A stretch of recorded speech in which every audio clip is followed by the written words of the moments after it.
Hello, hello, c'est Mélanie du blog Construire son indépendance et donc bienvenue dans cette nouvelle vidéo où aujourd'hui on est avec Geoffroy qui va nous expliquer du coup son parcours d'investisseur et de jeune rentier en immobilier.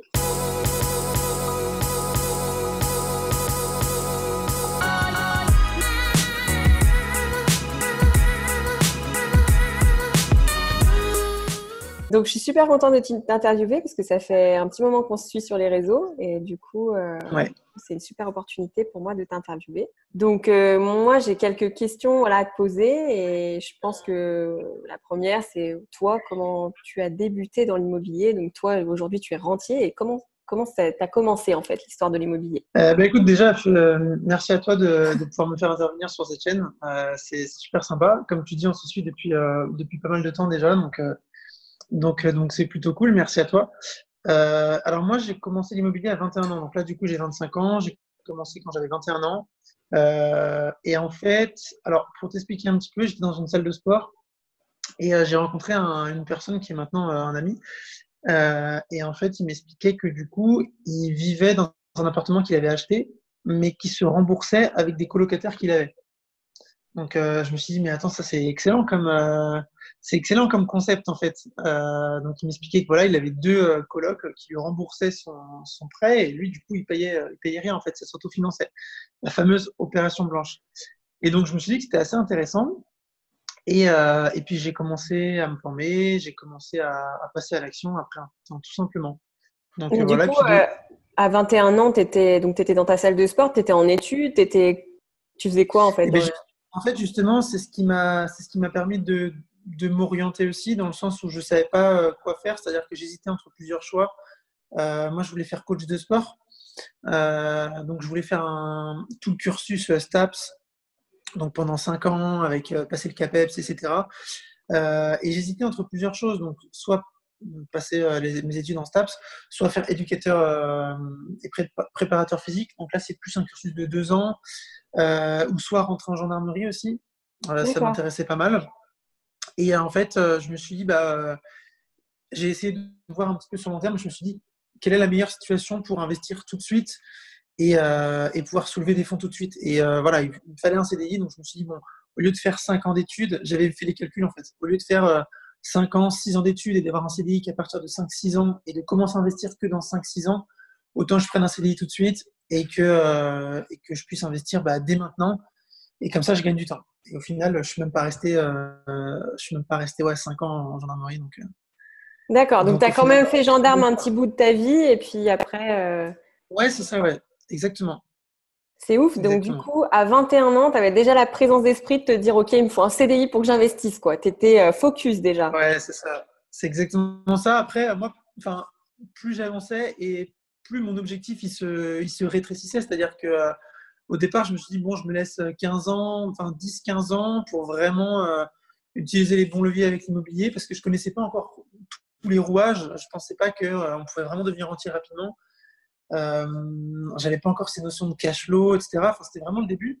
Donc, je me suis dit, voilà, je fais ça, comme ça, je reste une dizaine d'années, une quinzaine d'années, voire plus. Et au final, à chaque fois, voilà, j'ai compris les bons leviers, j'ai mis en place les bons systèmes, et puis à chaque fois, ça rétrécissait. Et après, j'avais d'autres projets aussi dans l'entrepreneuriat. C'est Donc génial, voilà. franchement, c'est top. Et donc du coup, tu dis, j'ai mis en place les bons systèmes. Donc aujourd'hui, toi, c'est quoi tes exploitations? Qu'est-ce que tu fais dans l'immobilier concrètement? Alors moi, j'exploite une bonne partie de mes biens avec la stratégie de la colocation à haut rendement. Donc c'est une des stratégies pour moi qui est la plus puissante. Il y en a d'autres, mais ça fait partie des stratégies les plus puissantes euh, en termes de cash flow, de rentabilité, parce que c'est des stratégies qui permettent d'augmenter la valeur au mètre carré et donc forcément derrière ça booste ta rentabilité. Donc moi je me suis vraiment tourné vers ça, mais au début quand j'ai commencé, j'ai acheté de façon très classique avec un studio étudiant et vraiment c'était une opération très basique à 53 000 euros. Et voilà, mais ça m'a permis de mettre le pied à l'étrier. Donc, c'est un bien que j'ai revendu par la suite, au bout d'un an et demi. Et voilà, ça m'a permis de mettre le pied à l'étrier et de me lancer, en fait, tout D'accord, simplement. donc en fait, tu n'as pas commencé par la colocation, tu as commencé par un petit Non, bien, si on peut dire, 53 000 euros. C'était quelque chose ouais, juste pour te lancer dans l'immobilier et te dire, OK, je passe par la phase d'achat, les travaux, déjà pour avoir c'est ça en ça. tête, quoi. Ouais, voilà, c'est ça. C'était un studio étudiant que je louais 300 et quelques. Et donc voilà, dans ma ville. Donc c'est vrai que j'avais pas pris de risque. C'était dans ma ville. La demande était excellente. J'ai fait une petite étude de marché. Et puis voilà. Et puis après, j'ai découvert la colocation. Alors j'avais déjà découvert un petit peu la colocation plus ou moins avec mon ami du coup qui m'avait présenté ça. Mais lui, c'était différent parce que c'était sa RP et tout. Donc j'avais pas encore cette vision de vraiment grosse colocation, gros cash flow. Et parce que lui, c'était plus une opération blanche, quoi. Donc voilà. Et puis ensuite, j'ai découvert la colocation, j'ai commencé à étudier tout ça, et puis je suis parti là-dessus. Ok, donc aujourd'hui, est-ce que tu peux nous dire combien de colocations tu as? Combien tu as de colocations qui te permettent de vivre finalement? Alors moi, j'ai 3 grosses colocations et j'ai 5 mini-studios, en fait. C'est des opérations. Alors, je pense que là, je vais être, enfin, je vais arbitrer mon patrimoine et je pense que ces studios, il y a une partie de ces studios que je vais revendre. C'était une bonne opération parce que j'ai eu un différé, il y avait des travaux, etc. Donc, c'était assez intéressant. Mais sinon, j'ai 3 grosses colocations. D'accord, donc quand Donc tu dis avec, gros, c'est avec quoi, 4 étudiants dedans ou enfin j'ai deux, ouais, j'ai 2 appartements à 4 chambres et une opération et un appartement à 3 chambres. Donc sur ces 3 grosses opérations de colocation, j'ai 11 locataires. ok. Et et puis bah, ouais, j'en suis fier parce que c'est des bons emplacements, c'est vraiment des bons produits et donc non, non, c'était vraiment intéressant. Et d'ailleurs pour mes prochaines opérations, c'est sur ce type de location et ce type de bien que je vais me tourner d'ailleurs. D'accord, donc tu vas finalement vendre tes studios dans l'idée et reprendre des colocations pour vraiment te baser là-dessus. Tout ton business sera basé sur la colocation. Ouais, c'est ça. Donc là, ça fait 4 ans du coup que j'ai commencé. Là, je commence à avoir une stratégie où je réarbitre un petit peu mon patrimoine. Donc là, j'ai pu faire pas mal de cash flow du coup avec les opérations que j'ai là en studio. Et là, je vais en revendre 2 ou 3 et puis après, je vais repartir derrière dès la fin de l'année, dès la rentrée. C'est top.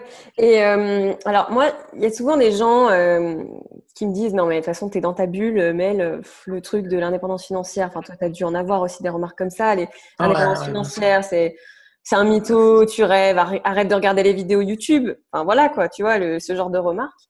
Donc toi Bien sûr. aujourd'hui t'en es juste la preuve vivante que c'est possible. Est-ce que est-ce que tu as investi seul ou est-ce que tu as bénéficié d'une aide financière énorme de, je sais pas, de ton papa riche ou de ta maman riche, je sais pas. Non, non, mais Bah, honnêtement, moi, en fait, j'ai gagné 100 millions d'euros au loto voilà, et du coup, je me suis dit, ah ouais, ça c'est pas mal. Non, voilà. non, non, mais honnêtement, non, honnêtement, j'ai reçu aucune aide financière. Moi, j'ai commencé, j'avais 2000 euros sur mon compte, à peu près. Et en fait, c'est important de parler du mindset parce que tu vois, en termes de développement personnel, même moi, dans ma tête, je devais commencer plus tard. C'est-à-dire que je m'étais dit, euh, c'était en fin d'année, et je m'étais dit, je venais d'avoir en fait mon CDI, et je m'étais dit, ok, bah, je vais attendre encore 4 5 mois, histoire d'épargner vraiment à fond, d'avoir au moins 5 6 cas de côté. Et en fait, je me suis dit, mais en fait, ça sert à rien. Enfin, pourquoi j'attends? J'ai déjà 2000 de côté. Je pense que mon projet, il est sympa. Je peux commencer tout de suite, en fait. Donc, et je me suis dit, bah non, ok, je vais voir les banques. Et puis ça s'est passé comme ça. Alors que dans ma tête, je me suis dit, non, je vais attendre encore un petit peu. Mais pourquoi attendre, en fait, finalement, quand tu peux avoir des résultats tout de suite? Et donc, c'est vraiment des barrières psychologiques qu'il faut s'enlever, tout simplement. Après, c'est petit à petit. Tu vois, j'ai pas commencé avec une opération à 150K d'un coup. Je suis parti avec une petite opération, un petit studio. Voilà, ça s'autofinançait, opération blanche. J'avais quoi, 10 euros de cash flow, je crois, un truc comme ça, même pas, et encore. Et puis le banquier, j'ai réussi à le convaincre aussi parce que voilà, j'avais 21 ans et je suis pas allé le voir pour acheter une grosse voiture ou quelque chose comme ça, tu vois. Je Mhm. suis allé le voir pour faire une opération. Je lui ai expliqué que voilà, je voulais mettre à l'abri et en sécurité mon avenir, que je voulais commencer à préparer ma retraite, etc. Et puis il m'a fait confiance. Je lui ai montré un bon business plan aussi, même si mon business plan n'était pas aussi élaboré que maintenant. Mais voilà, je suis arrivé avec quelque chose dans les mains, quoi. Je suis pas arrivé les mains dans les poches. J'étais très soucieux de mon dossier en fait. Donc j'avais quand même pris la peine de faire un bon dossier, quelque chose de joli avec une. Et je me rappelle, je faisais ça parce que Quand j'étais en brigade, c'est ce que je faisais parfois pour les points géographiques en fait en vue satellite. Et donc c'est ce que je faisais, c'est ce que j'avais fait en fait sur mon business plan. J'avais mis des vues satellites de l'endroit où était situé l'appartement avec les zones géographiques à côté, C'est les trop commerces bien. à proximité, etc. Bon, voilà, j'avais fait un truc assez sympa et puis voilà, il m'a fait confiance. C'était bien présenté et puis de toute façon, il n'avait pas de, enfin, même si il y a des banquiers qui vont refuser. Oui. Mais là, il n'avait pas forcément besoin de me refuser, quoi. Je veux dire, tout était carré, donc voilà, tout simplement. Ouais, il t'a fait confiance et puis c'est parti. Donc Ouais, là, exactement. il y a 2 petites minutes, tu nous as dit ce qui est important, c'est de lever les barrières psychologiques. Donc Bien sûr. j'ai une petite question, c'est aujourd'hui tu dis j'avais 2 000 € sur mon compte et je me disais je vais attendre d'avoir 5, 10 k avant de commencer. Qu'est-ce qui a fait que dans ta tête là tu t'es dit bon non en fait c'est maintenant. Est-ce qu'il y a eu un truc, un événement, une rencontre? Comment? Bah, parce que, en fait, je me suis dit, bah, tout simplement, en fait, pourquoi, enfin, j'ai remis en cause un petit peu ma stratégie. Je me suis dit, bah, pourquoi attendre, en fait? Qu'est-ce qui fait que si j'attends, j'aurai plus de résultats? En effet, j'aurais eu plus d'épargne, on va dire. Mais qu'est-ce qui fait qu'on peut me refuser maintenant tout de suite? Donc voilà, je me suis dit, c'est du mindset en fait. C'est vraiment du dev perso et ça se travaille vraiment. Et après, bah, c'est vrai que voilà, moi aussi j'ai lu pas mal de bouquins là-dessus, les pères riches, pères pauvres, etc. Enfin, ça, c'est les C'est classiques. basique. Et ouais, c'est ça. Et niveau mindset, je sais que j'étais assez câblé parce que je faisais du sport en compétition, etc. Donc voilà, c'est vraiment une histoire de mindset. Et je me suis dit, bon, vas-y, bah, je fonce. Et puis, de toute façon, enfin, la pire chose qui puisse m'arriver, c'est d'obtenir un non, en fait. C'est ça. C'est tout. Donc, bon, voilà, quoi. Faut y C'est aller, faut marrant parce que foncer. tu compares ça au sport. Souvent, les sportifs de haut niveau, ils s'en sortent Mm. pas mal aussi question business parce que bah, ils ont cet état d'esprit de dire t'as la gagne, t'as la rage, il faut rien lâcher et puis c'est qu'une question de C'est travail en ça. fait. Donc toi, tu rejoins un petit peu cet Exactement, ouais. attitude de sportif, quoi. Bah, pour moi, c'est lié, en fait. L'entrepreneuriat en général, hein, voilà, vraiment, tout ce qui est immobilier, business en ligne, etc. L'entrepreneuriat en général et le sport, c'est lié, en fait. Parce que justement, les valeurs du sport, ça t'apprend aussi. Ça t'apprend voilà, la rage de vaincre, le fait de jamais baisser les bras, d'y aller à fond et d'être déterminé pour atteindre ton objectif. Et donc, c'est ce qu'on retrouve en fait, c'est complètement corrélé avec l'entrepreneuriat, le business, il faut jamais rien lâcher et puis il faut foncer. Et le mental, tous les sportifs de haut niveau le diront, c'est 80% dans le mental et le reste, c'est de la technique, c'est de la Mm. stratégie. Voilà. Mais derrière, c'est vrai que le plus important, et c'est ce que je dis souvent aux personnes que j'accompagne, c'est que ok, c'est super important de connaître la fiscalité, de connaître comment faire une étude de marché, etc. Mais derrière, c'est vraiment là-dedans que ça se joue en fait. Donc, Ok. c'est les outils principaux pour performer. Et on Euh, le voit avec beaucoup de gens, on le voit avec beaucoup de gens et beaucoup de success stories. Hein. C'est comme ça. Hein. Quand tu vois des J.K. Rowling, tout ça, c'est toujours le mindset en fait. ouais, non mais t'as raison. Comme quoi, il faut vraiment travailler là-dessus, quoi. C'est pas Mm. forcément que d'apprendre les techniques. Faut d'abord travailler son état d'esprit et puis après le reste vient. Le reste Exactement. s'apprend de toute manière. Bien Ok. sûr, bien sûr.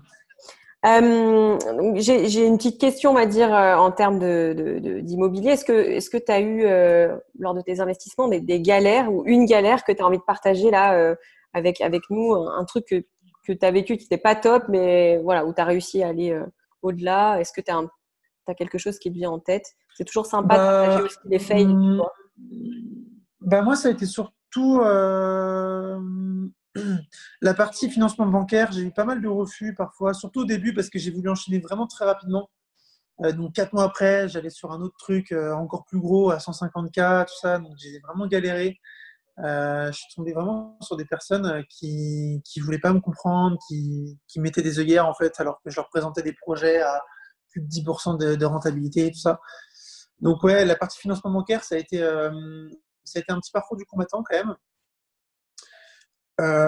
Et ça, c'est un peu le nerf de la guerre parce que si t'as pas de financement, t'as pas de projet en fait. Donc c'est vraiment horrible de se dire que à cause de cette personne-là, à cause de cet interlocuteur-là, tu peux pas aller au-delà de ton projet, tu vois. Ouais.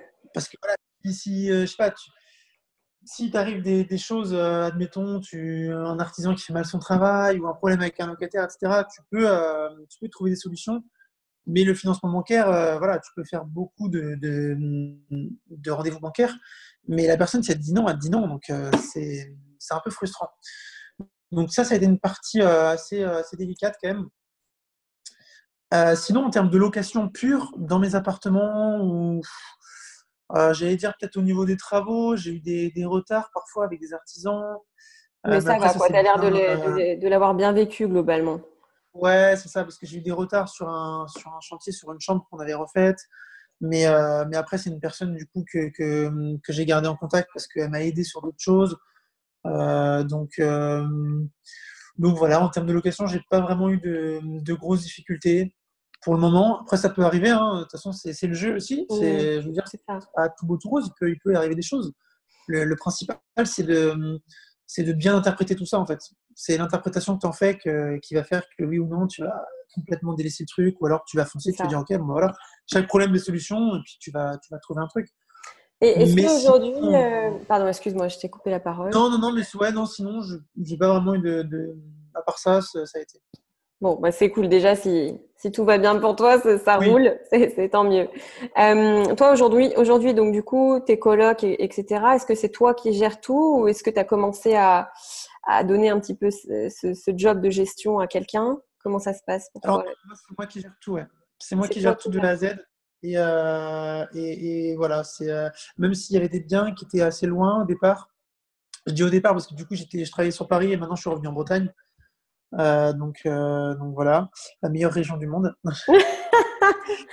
Et, Ok, je couperai ce morceau. et, euh, et du coup, non, c'est moi qui gère. Ouais. C'est moi D'accord, qui gère parce que voilà, pour l'instant, je préfère gérer moi-même. je comprends, ouais. Tout est automatisé, donc en fait, pour les personnes qui se poseraient la question, le truc c'est que tout est automatisé. C'est-à-dire que la colocation, ça reste de la location longue durée. Donc voilà, une fois que tes étudiants ils sont là, je dis étudiants parce que c'est essentiellement des étudiants, mais une fois qu'ils sont là en septembre, après tu es tranquille jusqu'à juin. Et encore, moi j'ai des appartements où il y en a qui restent tout l'été. Donc j'ai vraiment peu de turnover sur certains biens. Et donc bah, une fois que tout est en place, je veux dire, tu n'as pas besoin de gérer. Donc moi je préfère gérer quand il y a besoin, même si c'est très peu souvent.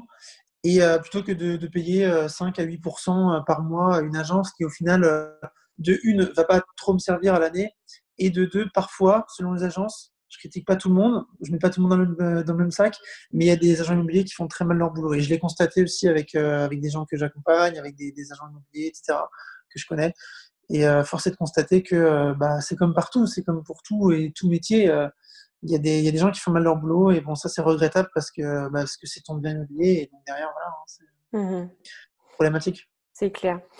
Ouais, je suis d'accord avec toi. Moi aussi, j'ai fait le choix de Donc, gérer mes biens parce que voilà, parce que j'ai envie d'avoir la main mise dessus pour l'instant. Après, quand j'en c'est aurai des ça, tonnes et des tonnes, on c'est verra ça. plus tard. Mais Non, mais ouais, mais c'est facilement automatisable après. C'est vrai Mhm. que au début, ça peut être un frein pour les gens qui peuvent se lancer, mais c'est pas la chose la plus inatteignable en fait. Mhm. Donc, Alors, après, j'ai envie de revenir aussi sur un autre point. Donc, du coup, au début de la formation, au début de cette interview, j'ai dit que tu étais rentier immobilier. Rentier immobilier, pour toi, parce que tu es rentier immobilier finalement en France, tu n'es pas rentier immobilier en Thaïlande. Ce que je veux dire, c'est que le niveau de vie en France et en Thaïlande, c'est pas du tout la même chose. bien sûr. Pour toi, à partir de combien en euros tu peux estimer être rentier finalement? Tu vois, vivre de. Est-ce que c'est.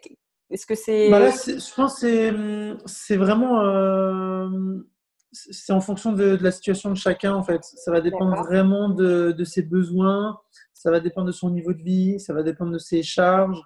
Il y a des personnes qui vont avoir très peu de charges par mois, qui vont peut-être avoir 900, 1000 euros de charges par mois. Et si elles arrivent à faire 1300 de cash flow, ça va leur suffire. Néanmoins, ça reste très léger. Il faut toujours couvrir ses arrières. Je pense que 2000, 2500, c'est correct. 2000, 2500, c'est vraiment correct pour la personne qui reste à un niveau de vie correct. Parce que bien évidemment, derrière, ton niveau de vie il peut augmenter aussi. Ouais, c'est ça, Parce que exactement. tu peux faire plus de choses, tu peux voyager plus souvent, etc. Donc, Donc, c'est à prendre en compte. Tout ça, c'est à prendre en compte. Et il faut se garder toujours une marge de sécurité. C'est-à-dire que voilà, si tu as 1000 euros de charge, c'est bien d'avoir au moins 2000 de revenus au moins qui rentrent. Comme ça, tu es tranquille. Mais ça, c'est vraiment des calculs à faire en fonction de chacun. Mais je pense que 2500, c'est correct, en sachant que de toute façon, un salaire, un salaire moyen en France, voilà, c'est bien en dessous de ça.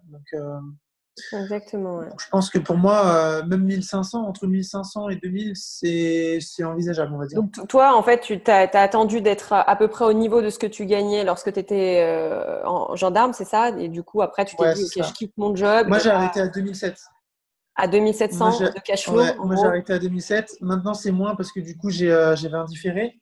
Et Oui. puis, bah, c'est quand même plus parce que du coup, j'ai d'autres revenus aussi. Mais au niveau de mon patrimoine immobilier, c'était 2007. Et voilà. Et je m'étais posé la question. Je me suis dit, est-ce que j'arrête maintenant? Après, moi, j'avais d'autres projets. Peut-être que si j'avais aucun autre projet entrepreneurial, même si encore une fois, l'immobilier, ça reste de l'entrepreneuriat, quoi qu'on puisse dire. Euh, mais si j'avais aucun autre projet de business en ligne, etc., si vraiment je voulais me la couler douce et rien faire, peut-être que je serais resté 1 an ou 2 ans de plus, j'aurais investi encore davantage et je serais parti peut-être avec 3005 de cash flow, 4000. Mhm. Mais là, ça me semblait très correct et ça avait largement dépassé mon salaire. Et puis en plus de ça, bah, derrière, je voulais aussi partir assez rapidement pour développer d'autres business, développer d'autres activités et aider à mon tour bah, les personnes qui veulent se lancer. C'est trop bien. Et puis, ouais. Franchement, c'est trop bien parce que t'es un super exemple, quoi, d'un gars qui est parti de rien, si on peut dire, qui a tout construit et voilà, sans forcément avoir un job à 10K, voilà, c'est possible de Ouais, bah ouais, non, faire son c'est petit bout de c'est chemin clair. et d'y arriver. Et Mais après, tout le monde, franchement, tout le monde peut le faire, hein. De toute façon, c'est vrai que, et c'est là encore une fois, on parle de mindset, mais tout est lié parce que c'est vraiment le mindset qui contrôle tout. Moi, je sais que j'avais des personnes dans mon entourage, enfin, même dans mon entourage quand j'étais gendarme, et voyaient tout ce que je faisais, en fait. Même quand j'étais en école, tout ça, que j'étais au téléphone avec les courtiers et tout, limite, elles avaient un coaching en direct gratos, quoi. Alors, elles voyaient vraiment tout ce que je faisais et je leur ouais. disais tout. Je leur disais, OK, bah là, je fais ça, ça et tout. Et bah, il y a ces personnes-là, aujourd'hui, elles ont toujours rien fait, quoi. Donc, c'est pour ça que je me dis, c'est dommage. Et pourtant, elles voyaient tout ce que je faisais, quoi. Donc, je Ouais, sais mais pas. Après, je pense que parfois, tu c'est essayes vraiment de une question de mindset, en convertir. fait. Ouais. C'est Puis, vraiment une question de mindset, de perception des choses. C'est ouais. que ça, en fait. Et puis après, c'est ton objectif personnel aussi. Ton objectif personnel n'est pas forcément le même que quelqu'un d'autre, tu vois. Donc, peut-être qu'il va te voir et… Ouais, c'est vrai. C'est vrai. Alors après, je te rejoins là-dessus. Mais je pense qu'il y a quand même une certaine. Alors, on le sait, hein, l'argent est tabou. Mais je pense qu'il y a une certaine hypocrisie par rapport à ça. Parce que certes, les gens n'ont pas tous le même objectif. Il y en a qui ne veulent pas forcément devenir rentiers. Mais je pense que la majorité des personnes souhaitent augmenter ses revenus au moins. Au Oui. moins augmenter ses revenus et mettre son patrimoine à l'abri, enfin préparer sa retraite, Ouais. parce que sinon il n'y aurait pas autant de manifestations. Enfin, je ne vais pas rentrer dans les débats, hein, mais sinon il n'y aurait pas autant de manifestations et de gens qui réclament plus de pouvoir d'achat, qui réclament des meilleures retraites. Donc, ça veut dire que les gens, ils aspirent à ça. Pas forcément devenir rentier, mais au moins augmenter ses revenus et avoir une meilleure retraite. Et donc voilà, bah, l'immobilier, c'est une solution. Donc après, bah, les gens, ils le savent, ils prennent pas, mais bon, je pense que c'est plus une histoire de mindset et de passage à l'action, tout simplement. Mhm. Mais ça se travaille, hein. Ouais, ouais, ouais, Franchement, non, ça se mais de volonté. Et puis, travaille. à un moment, de toute façon, faut arrêter d'être comme ça, hein. Je veux dire, faut s'ouvrir un petit peu les Bien chakras. sûr, bien sûr. Ah C'est vrai ouais, que l'entourage est très important aussi. L'entourage est hyper. vraiment important et c'est important de s'entourer des bonnes personnes qui veulent aller de l'avant et qui te poussent à aller de l'avant parce que sinon tu vas faire que régresser et c'est très néfaste. Ça va nuire en fait à ta réussite, tout simplement. C'est ça, exactement. Ça va, tes parents te suivent dans tes projets, ta femme, de toute façon, ta femme, Ouais, Annabelle, bah elle tout fait le monde, hein. déjà. Bah, Annabelle, elle va devenir entière bientôt, Ah, mais hein. Là, c'est c'est sûr. prévu. Elle a 3 apparts, là, elle essaie d'enchaîner. Et puis, donc, non, non, c'est prévu. Au début, quand mes parents, ils m'ont toujours laissé un peu tout faire, tu vois, même quand j'étais petit, ils surveillaient pas forcément mes devoirs, etc. Donc voilà, j'étais assez entrepreneur déjà depuis que j'étais petit. Mais par contre, quand je leur ai dit que j'avais investi dans l'immobilier, ok, c'est cool, je leur avais montré mon premier appart, etc. Mais après, quand je leur ai dit que j'allais potentiellement partir, démissionner, et que voilà, là, Ouais, c'était un peu. Ils m'ont pas freiné, tu vois, mais on a eu une discussion, ils m'ont dit non, mais t'es sûr, ouais, tu c'est veux un ça. CDI, etc. Après, c'est normal, c'est compréhensible, tu vois. Ils m'ont jamais dit non, mais t'es malade. Ouais, ils m'ont mis en garde, on va dire, mais ils m'ont toujours fait confiance. Et puis après, j'ai essayé de pas trop en dire aussi, parce que tant que les projets sont pas faits, ça sert à rien de parler à des gens. Alors, moi, je respecte énormément mes parents, mais il y en a qui vont pas forcément avoir toute cette fibre entrepreneuriale et je veux dire, ils vont pas forcément comprendre. Donc, ça sert à rien Ouais, de ça leur sert à parler de rien de ça si stresser les derrière, gens. Ouais, exactement, je te tu sais, qu'ils rejoins. vont te dire ouais, mais non, mais fais Ouais. gaffe et tout. Donc, ça sert à rien en fait. Faut Mhm. faire ses projets dans l'ombre, il faut s'entourer des bonnes personnes. Et c'est pour ça que tout ce qui est séminaire, workshop, etc., moi, j'encourage vraiment les gens À le faire, ouais, à c'est clair. s'entourer des bonnes personnes, je sais pas, voilà, Mhm. c'est Ah ouais, c'est c'est super clair. important, ouais. C'est super Ok, important. donc là, du coup, maintenant, après cet objectif de rentier, on va dire, atteint, donc tu dois être super content, parce que voilà, quand tu t'es donné cet objectif, putain, c'est un truc de fou quand tu arrives à atteindre finalement cet objectif. Moi, je suis encore dans cet objectif, donc j'ai encore un petit peu de travail. Et maintenant, Ça va donc, venir. du coup, ton objectif, c'est donc d'avancer dans l'entrepreneuriat. Est-ce que tu veux nous parler un petit peu de ce que tu fais aujourd'hui? Tu fais de l'accompagnement? Qu'est-ce que tu fais? Alors aujourd'hui, du coup, moi, j'aide et j'accompagne les personnes qui veulent faire la même chose, tout simplement. Donc, comme on disait, hein, avec chacun ses objectifs, tout le monde ne souhaite pas forcément devenir rentier, mais en fonction des objectifs de chacun et de ce qu'il souhaite faire avec l'immobilier, et ben, j'accompagne les personnes, soit de manière, alors surtout en ligne en fait, mais aussi en présentiel, par le biais de coaching individuel, coaching personnalisé, mais aussi des formations en ligne. Donc voilà. Ok, d'accord. Bon, bah, c'est top. Et du coup, donc, tu as un site internet que je pourrais remettre juste en dessous de la vidéo si les gens veulent aller te Ouais, contacter. c'est ça, exactement. Je te mettrai tous les liens et voilà. Puis il y a aussi mon Instagram aussi pour les personnes qui veulent suivre un petit peu le quotidien, qui veulent suivre tout ça. Je suis assez actif aussi sur Instagram, Oui, donc j'en profite en aparté. C'est très, très sympa ce qu'il fait sur son compte Instagram. C'est très, j'essaye, ouais, très. j'essaye. Ouais, ouais, non, même les photos, elles sont au top. Franchement, toi et ta copine, vous faites des super trucs sur Instagram. Félicitations, J'essaye c'est vraiment top. bah ouais, j'essaye de proposer aussi du beau contenu et en ayant plusieurs casquettes aussi, parce que c'est vrai que j'ai développé mon compte de manière assez significative et j'ai aussi cette petite casquette d'influenceur, on va dire. Donc j'essaye de lier les deux parce que finalement, un influenceur, c'est un entrepreneur en fait. Exactement, ouais, je suis Donc, d'accord. donc voilà, j'essaie de lier les deux et de garder une ligne éditoriale qui soit cohérente. Top. Donc Ok. voilà. Bon, bah écoute, bah, merci pour cette interview. C'était trop, trop Bah, je t'en bien. prie. Vraiment, Et merci à toi. C'est super sympa d'échanger comme ça. bah oui, C'est vraiment carrément. top. Bon, bah écoutez, bah, je vous La dis prochaine, ce sera la mienne. Du coup, je eh ferai ben, une petite avec interview plaisir. avec toi pour qu'on Avec sache tout. plaisir. Et ben, je vous dis à très vite. Et puis, si vous voulez contacter Geoffroy, je vous mettrai juste en dessous les liens. Voilà. Allez, salut, Salut salut. à tous.